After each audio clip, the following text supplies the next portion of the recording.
Olá, está começando mais um Cenário Entrevista, mas antes de eu apresentar o nosso convidado de hoje, eu gostaria de te convidar para seguir as nossas redes sociais e lembrá-los que o programa é transmitido no canal 8.2 da TV Onda Digital e também fica disponível no canal do YouTube da Cenário Amazônia. Agora sim eu vou apresentar o nosso convidado da semana.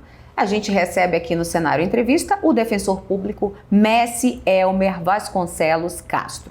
Ele tem uma carreira consolidada na área jurídica, é doutor em Direito pela Universidade Federal de Minas Gerais, é mestre em Segurança Pública, Cidadania e Direitos Humanos pela Universidade Estadual do Amazonas e também é membro do Instituto Brasileiro de Ciências Criminais. É pesquisador no projeto Nova Cartografia Social da Amazônia e atualmente ele divide seu tempo como defensor público no estado do Amazonas e como professor universitário nas áreas do direito penal e processo penal. Dr. Messi Castro, seja muito bem-vindo ao Cenário Entrevista. Muito obrigado, Liliane, agradeço a você o convite, agradeço a oportunidade de estar aqui na revista Cenário, conhecer o espaço. E estou bastante satisfeito de ter a oportunidade de compartilhar algumas ideias com as pessoas que acompanham a revista e acompanham o seu trabalho. E eu já começo perguntando sobre a sua vocação. Você começou a estudar Direito em 2002 na Universidade Federal do Amazonas. Você sempre soube que atuaria na área jurídica? Não, de forma alguma. Eu nunca me senti exatamente vocacionado para a área jurídica, mas sim tinha alguma familiaridade com a área de ciências humanas, com história, com geografia, isso lá nos idos da minha adolescência. E na adolescência também passei a ter contato com literaturas relacionadas ao mundo jurídico, como os trabalhos do John Grisham, eu acho que muita gente deve conhecer. Alguns viraram filme, como O Júri, O Dossiê Pelicano e outras obras mais famosas. Então, tudo isso acabou sendo um caldeirão de influências que ocasionaram que eu fosse realmente escolher o direito na hora do meu vestibular. E fico feliz que a escolha, de alguma forma, foi positiva ou tem sido positiva até hoje. Ninguém na família é na área jurídica, né? Não, na minha família não há, pelo menos não havia, meus ascendentes, meus pais são da área de contabilidade e realmente eu fui o primeiro aí nesse sentido a escolher a carreira jurídica. Além desse autor, teve alguém que te inspirou a seguir a carreira? Não exatamente, não houve assim, uma pessoa específica que cravasse ali como uma influência para essa escolha, mas eu acredito que eu sempre tive esse ideal de justiça, né? A justiça sempre foi um ideal que me motivou, que me inspirou. E na área jurídica esse é talvez o ideal mais presente, seja na teoria, seja na atividade do dia a dia, nas atividades profissionais do sistema jurídico. Então, eu acho que esse ideal especificamente foi o que realmente me trouxe e que me traz aí a fazer o meu trabalho hoje. Depois da faculdade de Direito, não parou mais, né, de estudar, cursou mestrado e doutorado. Quais foram as dificuldades que você enfrentou, né, nessa carreira aí de estudante até chegar a ser defensor? O estudo ele faz parte de quem escolhe a carreira jurídica, seja para trabalhar, seja para se qualificar. E no campo acadêmico não é diferente. O campo acadêmico é uma área rígida que exige realmente um preparo, exige uma motivação específica e, de fato, a academia, e aí falando especificamente das universidades por onde eu passei, na UFMG, na universidade aqui do estado do Amazonas e também na faculdade onde eu me formei, que é a Universidade Federal do Amazonas, todos são lugares de excelência. E para você realmente ter um trabalho bem desenvolvido, você precisa realmente se dedicar. E, de fato, a academia ela pode ser esse instrumento, a ciência ela pode ser esse instrumento na busca de soluções, na busca de desafios e, principalmente, na identificação de problemas sociais que vão ali realmente garantir que o seu trabalho, que a sua pesquisa encontre uma junção entre o que a sociedade espera e o que a academia pode contribuir para resolver aquele problema. A carreira jurídica ela tem um leque, né, de opções. Você pode ser advogado, você pode ser juiz, promotor. Defensor não deixa de ser advogado, é um advogado público. Você já tinha essa tendência aí para a advocacia, no caso, pública, né? O nosso modelo de defensoria pública é um modelo de assistência jurídica e é um modelo de escolha constitucional. Eu vou discordar de você em relação à advocacia, porque o defensor ele não é exatamente um advogado. O defensor ele é um defensor, porque a atividade de defensoria ela envolve talvez situações que vão para além da advocacia, seja ela pública ou seja ela privada. Claro, grandes profissões, de fato, grandes instituições, mas que de fato a defensoria ela tem um lugarzinho na Constituição que é muito especial e a gente preza muito por esse modelo que o Constituinte escolheu, que é o modelo de prestar assistência jurídica a todas as pessoas que precisem. Quem não tiver ali condições jurídicas, quem não tiver condições econômicas ou técnicas de procurar a sua assistência jurídica, que o Estado possa ser realmente o garante em efetivar esse acesso à justiça àquelas pessoas. E, de fato, eu me sinto muito orgulhoso também de ingressar na Defensoria, de ter ingressado em 2014 e de fazer parte desse time, que é um time de excelência, é um time que faz realmente defesa técnica efetiva e diligente para as pessoas. Quais são as dificuldades hoje para ser defensor, atuar na defensoria? A gente está falando de Amazonas, totalmente diferenciado, logística, distância, de tudo das outras unidades da federação.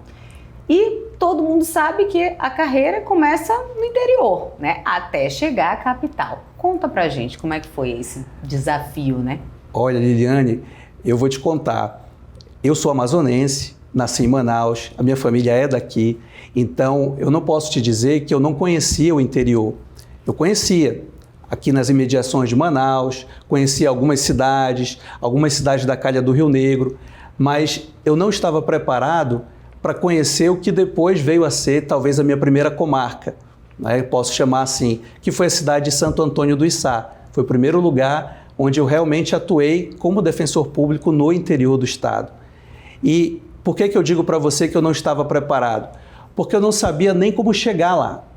Então, para chegar em Santo Antônio, a gente precisa, ou você pega um jato de 25 horas, imagina, 25 horas e você não muda de estado. 25 horas dentro de território amazonense. Ou você pega um avião para Tabatinga, dorme e aí pega mais um jato de 9 a 10 horas ali pelo Rio Amazonas. Dimensões continentais que nos fazem realmente refletir que a gente mora num estado diferenciado, que a gente mora num estado que precisa de serviço público, que tem demanda de serviço público de qualidade e realmente só a distância ela já representa em si um grande desafio para a gente superar. E eu acho que a gente pode enumerar diversos outros, como a necessidade de você entender a situação, entender o contexto. Muito desse trabalho me inspirou, inclusive no campo da academia, a trabalhar, por exemplo, a construção do direito na Vila de Betânia, que é uma vila localizada ali no município de Santo Antônio do Içá, um lugar de povoamento ticuna, do povo ticuna. Então, assim, são muitos aprendizados, muito conhecimento que a gente acaba realmente absorvendo e que eu me sinto feliz por ter vivido tudo isso. Mas, é claro, grandes desafios que a gente enfrenta no dia a dia dessa região que é tão linda, mas ao mesmo tempo tão desafiadora como é a Amazônia.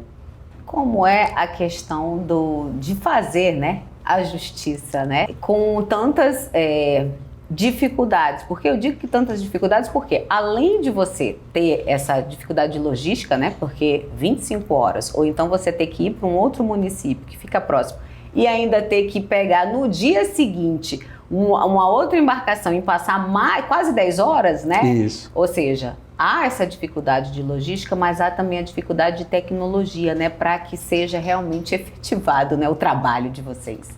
Sem dúvida. E isso os nossos colegas, os meus colegas que hoje atuam no interior, eu tenho certeza que enfrentam essa realidade e o fazem com muita grandeza, com muita força de espírito para realmente entregar um serviço que a população merece. Mas, é claro, não é sem dificuldade, é com muito esforço, com muito desafio. Mas faz parte da atividade, Nós estamos aqui para isso. Tá certo, eu vou pedir para você continuar aqui conosco, eu vou chamar um intervalo comercial, mas daqui a pouquinho a gente vai continuar falando ainda um pouco da carreira e dos estudos, tá bom? A gente vai fazer um rápido intervalo comercial, a gente vai disponibilizar aqui as redes sociais para você nos seguir e nos acompanhar e daqui a pouquinho a gente volta.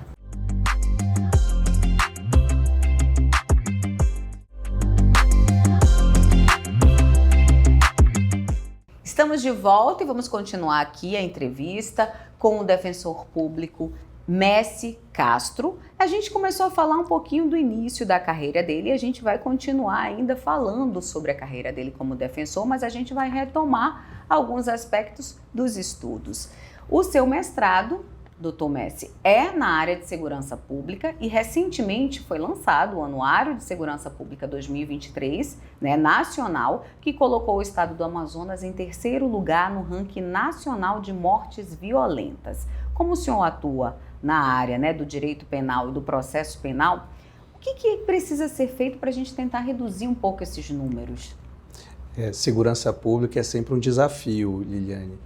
E eu não vou te dizer que eu tenha uma solução pronta, já feita para isso, até porque se eu tivesse, possivelmente já teria compartilhado. É sempre um desafio a gente pensar, mas a ideia por trás da melhoria desses índices de segurança, elas passam por políticas públicas. E a política criminal, ela não só é efetivada por meio da aplicação da lei penal.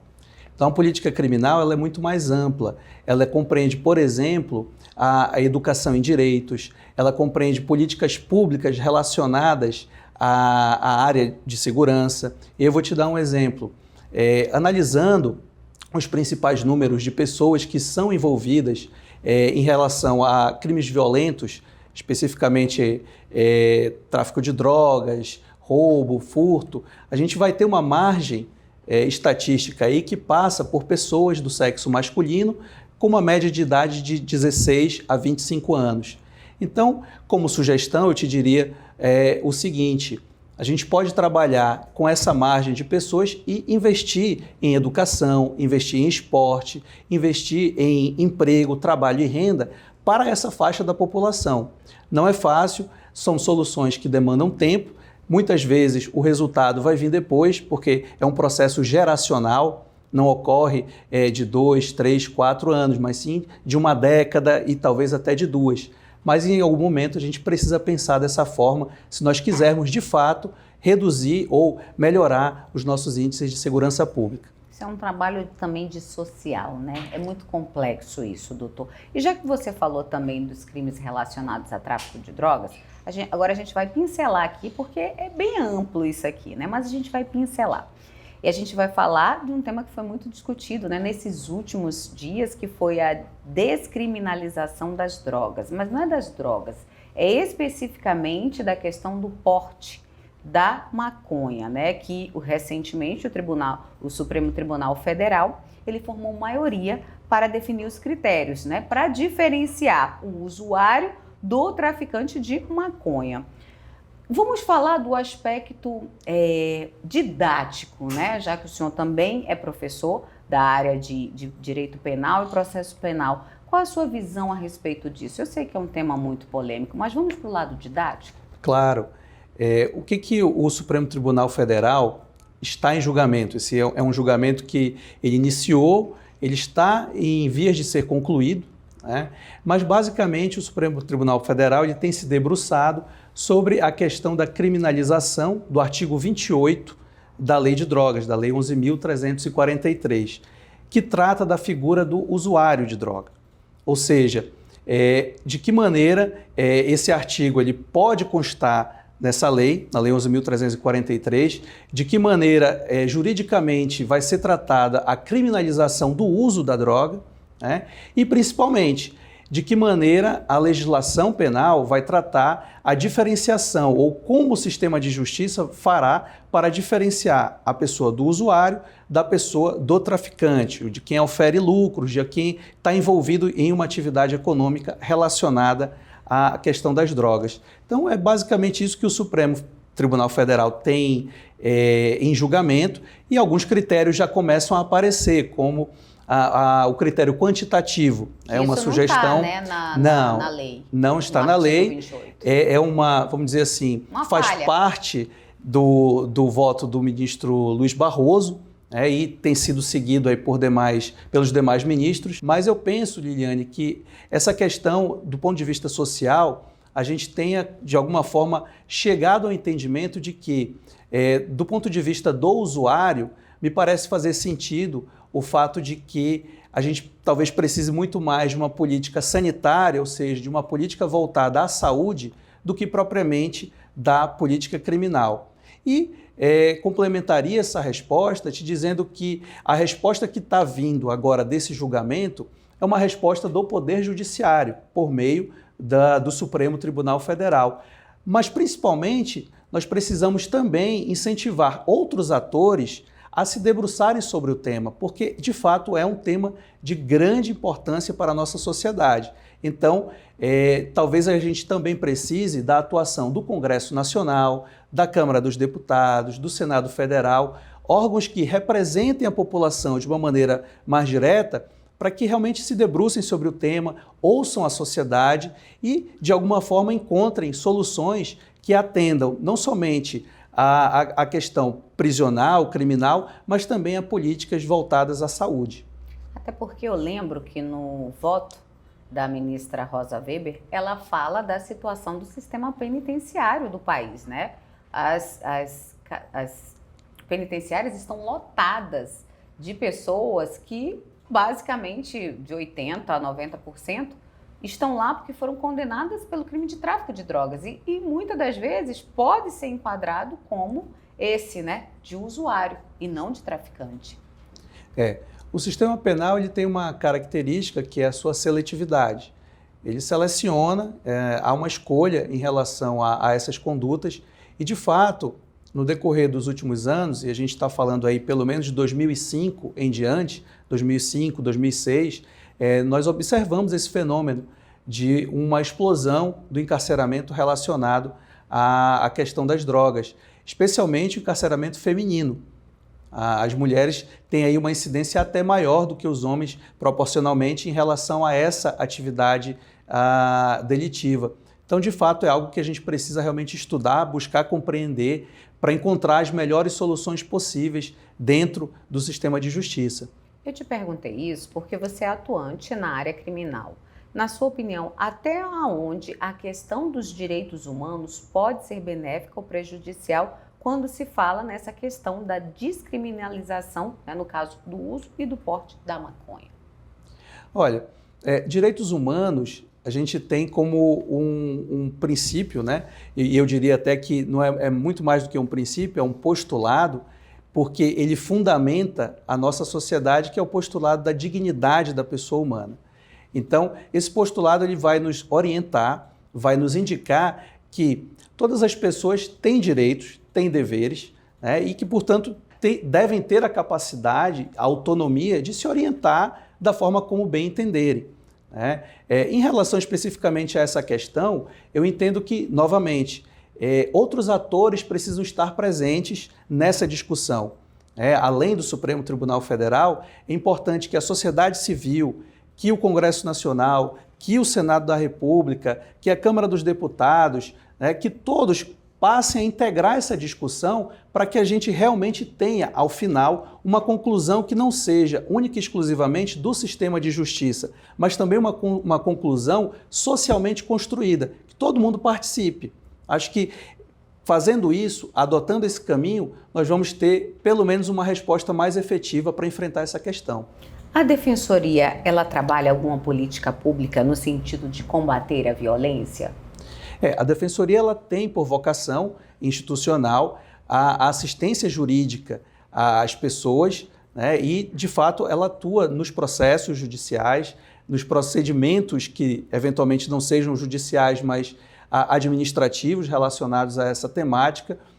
De violência pública, nós temos aí diversas outras temáticas, como violência contra a mulher, atua nos processos criminais de uma maneira geral, mas não é propriamente um órgão de segurança pública, né? Ele é um órgão de assistência jurídica integral.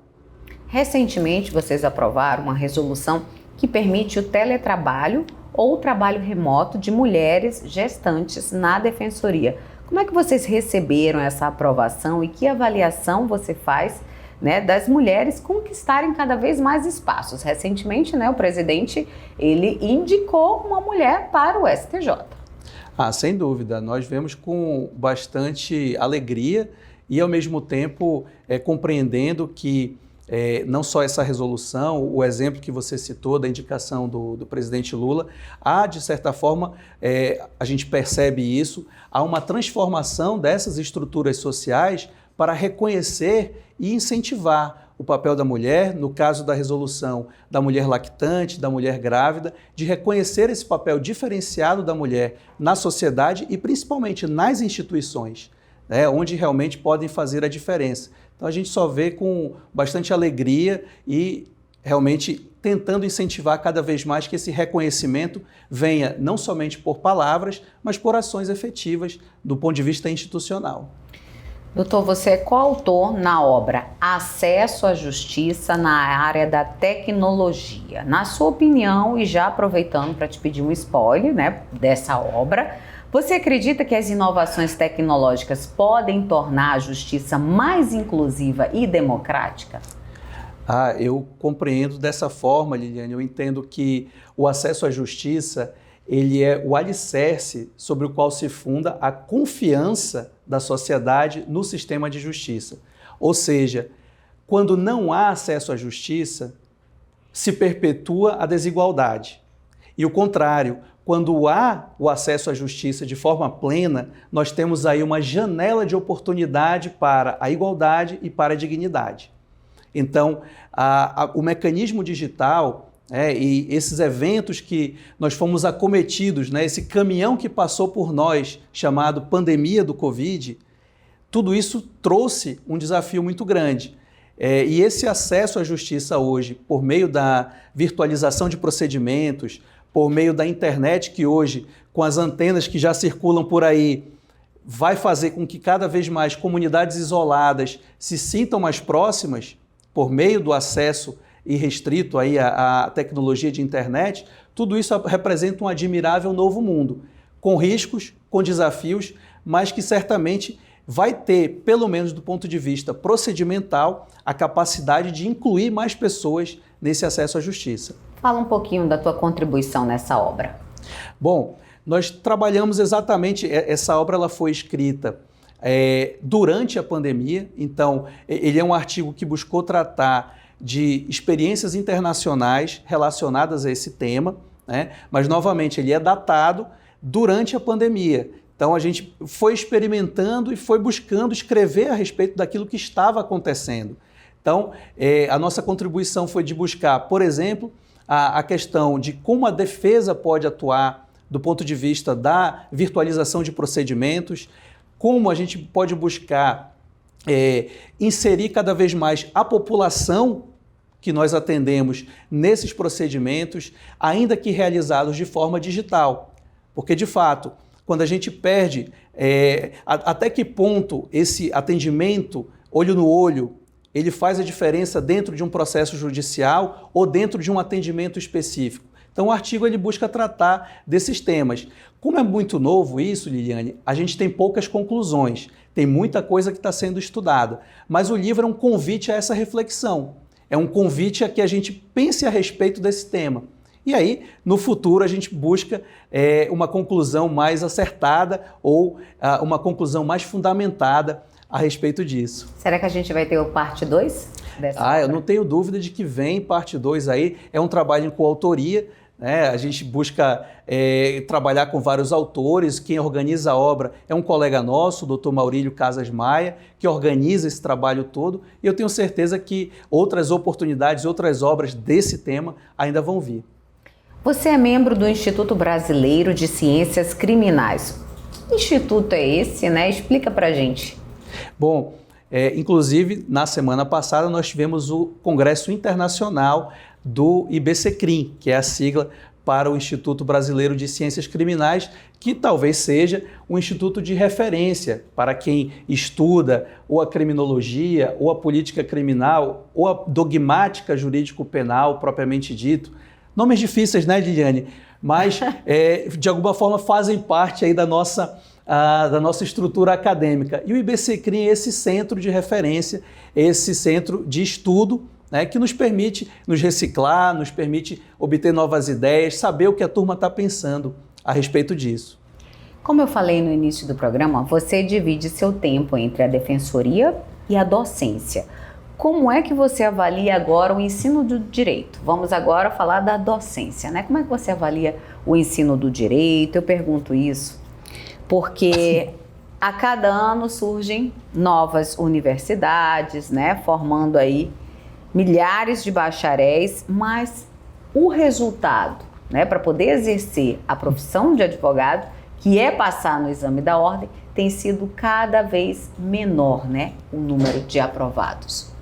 É um fenômeno que a gente observa de forma diária. Muita gente interessada, de fato, na colação de grau ou busca aquele diploma que, de fato, faz parte de uma aspiração justa e legítima de cada indivíduo, querer buscar ali a sua área profissional, querer buscar o seu diploma, querer ser um bacharel em direito, e a gente entende que, de fato, haja essa aspiração legítima. Mas o que, de fato, a gente observa é que há uma carência do ponto de vista educacional, especialmente na questão da qualidade.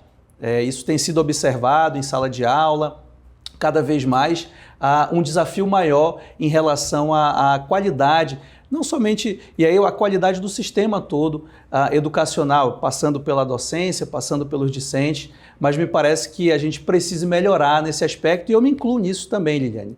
Eu acho que a docência também precisa buscar refletir sobre como poderia fazer melhor em relação a transmitir os conhecimentos, a transmitir a ciência, né? Porque, de fato, quando a gente fala em graduação, fala em pós-graduação, mestrado e doutorado, a gente está falando em ciência. É uma ciência jurídica, mas não deixa de ser ciência. Então, esse compromisso, talvez a gente precise refletir um pouco mais sobre como fazer isso melhor. E eu tenho certeza que, a partir dessa reflexão, vai traduzir também para quem está estudando, né? E realmente entender que o curso de Direito é um curso que exige certos sacrifícios. Exige um sacrifício de tempo, exige um sacrifício profissional, você vai ter que se dedicar muito à leitura, vai ter que se dedicar muito aos livros, vai precisar se atualizar todos os dias da sua vida, porque todo dia tem coisa nova. Então, isso fará parte de quem você vai ser como profissional. Se você topar esse desafio,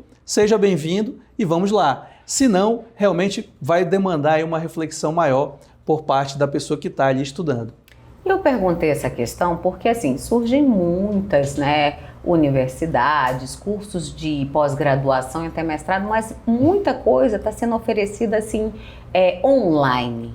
E nem sempre, eu sou do método antigo, tá? Eu acho que a aula tem que ser presencial, eu tenho que estar frente a frente com o professor, né? Eu acho que dessa forma é muito mais prático e eu consigo absorver melhor, porque naquele exato momento eu já tiro minha dúvida. Mesmo online sendo ao mesmo tempo, mas tem aquele tempo de espera, depois é que as perguntas e tudo mais, e às vezes passou o time de você tirar a sua dúvida. Então eu falo isso pela questão mesmo da qualidade, né? Do que está sendo oferecido, né? Nessas instituições aí que surgem a cada mês, eu acho. É de fato algo que a gente precisa olhar. Eu, como professor, posso te dizer que eu sempre prefiro a modalidade presencial. Para mim, me parece fazer sentido ter essa troca dinâmica entre os alunos, os professores, de uma forma presencial. Mas eu também não posso deixar de reconhecer, Liliane, que nós estamos diante de um admirável novo mundo. Nós temos aí aquilo que a gente chama hoje de nativos digitais, né? As crianças, os adolescentes que já têm essas ferramentas praticamente inseridas no seu dia a dia. E essa turma toda eventualmente vai chegar nas faculdades e também vai se adaptar a essas ferramentas. E para eles talvez faça sentido uma modalidade online, porque eles já vão estar muito mais habituados a essa dinâmica, né? Com, é claro, mil possibilidades aí de ferramentas que vão surgindo, de interação, de perguntas e respostas, de resolução de exercícios. Eu acho que há também aí uma certa margem para que a gente possa temperar um pouquinho essa dinâmica. Eu falei isso porque eu sou da velha guarda, né? Eu também. Geração. Por isso que eu falei, então eu ainda estou me adaptando a essa era tecnológica que é muito desafiadora para a gente que gosta de manusear um livro, né? E os livros hoje em dia estão todos nas plataformas digitais, né? Então é um outro mundo para a gente que é das antigas. Doutor Messi, vou pedir para você continuar aqui. A gente vai fazer um rápido intervalo comercial e daqui a pouquinho a gente volta com o nosso último bloco de entrevista.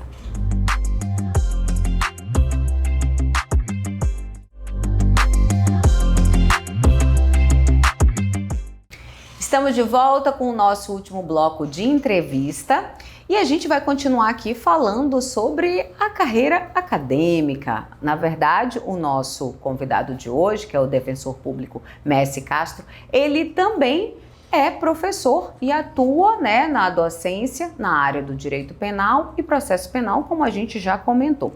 E agora a gente vai falar, né, do ensino jurídico, continuar, na verdade, a falar sobre o ensino jurídico nas universidades. Que conselho, defensor, você daria para um acadêmico que ele está iniciando agora e para aquele que já está estudando, né? Se ele tem um sonho de se tornar, por exemplo, um defensor, um juiz, né, um procurador, qual é o conselho e orientação que você daria? Invista em livros. Eu acredito que não há outra forma de conhecimento, especialmente o conhecimento jurídico, que não esteja nas grandes obras. Faça um investimento na sua carreira, faça um investimento na sua formação profissional, pesquisando os grandes autores, os grandes livros. E aí por que eu digo isso, Liliane? Porque especialmente nesse momento acadêmico, que ainda está estudando, está buscando ali a sua graduação, essa é a hora de buscar compensar um pouquinho aquela leitura, ler um pouquinho a mais outros autores, ainda que não tenham sido indicados pelo teu professor, pela tua professora, mas busca os grandes autores. Então, no direito penal, no direito processual penal, e aí da minha área, por exemplo, busca um Aury Lopes, busca um Roberto Brasileiro, busque grandes obras, um Rogério, busque esses grandes autores no início da sua formação, porque se você tiver essa base, se você tiver esse alicerce logo de cara, é isso que vai fazer a diferença lá no futuro. Porque aí no futuro você trabalha com atualizações. Você vai trabalhar com autores que de repente vão falar de um crime específico ou de um conceito específico do direito, mas a leitura desses grandes autores é o tijolinho que vai fazer com que a tua carreira e o teu conhecimento se diferenciem. E, na verdade, já é uma preparação, né? Porque são 5 anos, né, para se formar. Então, se você já se aprofunda no início, você vai ter um bom resultado no exame da ordem, né? Essa é a ideia, né? Eu imagino que se você teve essa disposição de logo no início, de logo de cara, ter o contato com esses grandes autores, é natural que uma leitura mais simples ou uma leitura mais rápida de se fazer, você tire de letra. Então, começando pelo difícil, a tendência é que as coisas fiquem mais fáceis no futuro. Agora vamos falar ainda dessa questão, né, de orientação e de conselho. Você passou por vários, eu acredito, concursos, né? Conta pra gente um pouquinho disso e a orientação que você daria, porque tem milhares de pessoas que hoje se dedicam a estudar, são aqueles concurseiros profissionais, porque almejam uma carreira, né, com mais estabilidade, com mais segurança. A dica para concurso é buscar sempre um foco. É importante que você desenvolva ao longo da tua carreira, desenvolva o que você realmente gostaria de fazer, e aí por isso é tão importante a atividade do estágio. O estágio é esse momento de você diversificar suas opções, de buscar, por exemplo, um estágio na Defensoria Pública, aprender o que você faz ali, buscar um estágio em procuradorias, no Ministério Público, no Poder Judiciário, compreender o sistema de justiça, saber o que cada um faz, ainda que não nos detalhes, mas de forma genérica, para que, uma vez munido dessas informações, Uma vez que você já tem essa prática mínima do que cada instituição ou função da justiça trabalha, você decide um foco. E esse foco é o que vai determinar o edital que você vai estudar, a literatura que você vai escolher. Isso tudo tem que ser feito o quanto antes para que os resultados venham o quanto antes. Tem que ter disciplina, foco, né? E ser determinado, né? Eu imagino que não só na carreira jurídica, mas em qualquer outra profissão e qualquer outra carreira, disciplina e foco fazem parte aí do arsenal de quem realmente se desenvolveu e obteve êxito. Você está com um projeto novo como pesquisador no projeto Nova Cartografia Social da Amazônia. Que projeto é esse? Conta pra gente. Detalha, né? Que eu fiquei curiosa. Legal, Liliane. É muito bom e também me enche de alegria e de orgulho falar do projeto Nova Cartografia Social da Amazônia, porque é, de fato, talvez uma das referências do ponto de vista da antropologia e da sociologia na região amazônica. Eu pesquiso nessa entidade, fiz a minha pesquisa de doutorado relacionando conhecimentos e atividades no projeto Nova Cartografia Social, que é dirigido pelo professor Alfredo Wagner, e uma referência no campo da sociologia e da antropologia aqui na região. E digo referência para você porque o meu doutorado é pela Universidade Federal do Amazonas, mas a partir do momento que eu indico que parte da pesquisa será feita no Nova Cartografia, todo um status, toda uma referência da própria UFMG é relacionada com a Nova Cartografia, ou seja, há um reconhecimento, não só no Brasil como no exterior, da preciosidade, do tesouro que é a Nova Cartografia, que é um projeto que trabalha realmente buscando conhecer populações, buscando conhecer os povos tradicionais e traduzir tudo isso em conhecimento. Conhecimento que está disponível no site da Nova Cartografia, e eu tenho certeza que é uma boa dica para quem está pesquisando, para quem está buscando conhecimentos na área da antropologia e da sociologia. Consulte o site da Nova Cartografia e eu tenho certeza que vai descobrir muita coisa legal, muitos autores, muitas pesquisas de vanguarda no Brasil e no exterior. Tem alguma ligação com o direito ou só ficou na sociologia esse projeto? A minha pesquisa lá se desenvolveu pelo seguinte motivo. Na tese de doutorado, nós trabalhamos com a construção do direito na Vila de Betânia. Vila de Betânia, que fica em Santo Antônio do Içá, como eu falei para vocês, a primeira cidade onde de fato ali eu atuei como defensor público. Então, além de ter um carinho muito especial pela cidade, me trouxe também a necessidade de buscar soluções, de buscar integrar soluções relacionadas à construção do direito ali naquela vila, que é uma vila ticuna. Então, a parte da Nova Cartografia foi justamente buscar os elementos antropológicos e sociológicos para, com esses elementos, traduzir isso na linguagem do direito e aí, portanto, traduzir um trabalho multidisciplinar, por assim dizer. Eu vejo que seus olhos enchem assim de alegria, né? Você fala com muito entusiasmo desse projeto. Eu não tenho palavras aqui para descrever não somente a gratidão de fazer parte, um pouquinho da história desse projeto, de contar com o apoio de pessoas como o professor Alfredo Wagner, são pessoas realmente de referência, e de orgulhar-me por ser amazonense e por ter isso na nossa região. E antes da gente encerrar, né, a gente vai a um rápido bate-bola, eu vou falar uma palavra e você vai me dizer o que ela significa para você ou o que ela representa, né? Legal. O que é agora na sua cabeça? Direito. Força. Justiça. Igualdade. Defensoria pública. Amor. Docência. Amor também. Você tem um medo? Não. Você tem um sonho ainda? Vários. Pode contar algum? Não. Já que são vários. Futuro. É agora. Religião. Deus. Família. Tudo. Quem é Messi Elmer Vasconcelos Castro? Alguém em construção.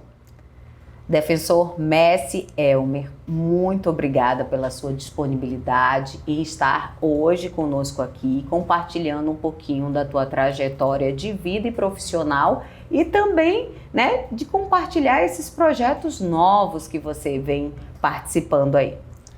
Muito obrigado, Liliane. Agradeço novamente aqui o convite. Fico honrado de ter feito parte aqui um pouquinho nesse compartilhamento de ideias aqui na revista Cenário, que tão bem me acolheu, que tão bem me recebeu aqui hoje.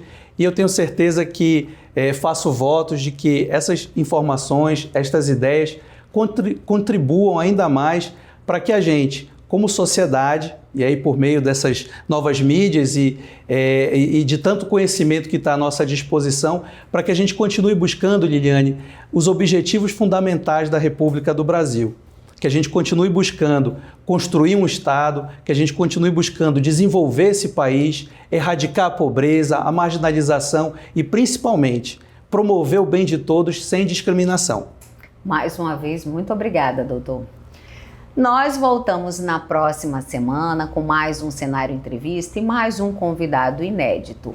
Eu quero te convidar mais uma vez a seguir as nossas redes sociais para você nos acompanhar e também sugerir temas, e convidados para estarem aqui conosco em mais um episódio do Cenário Entrevista.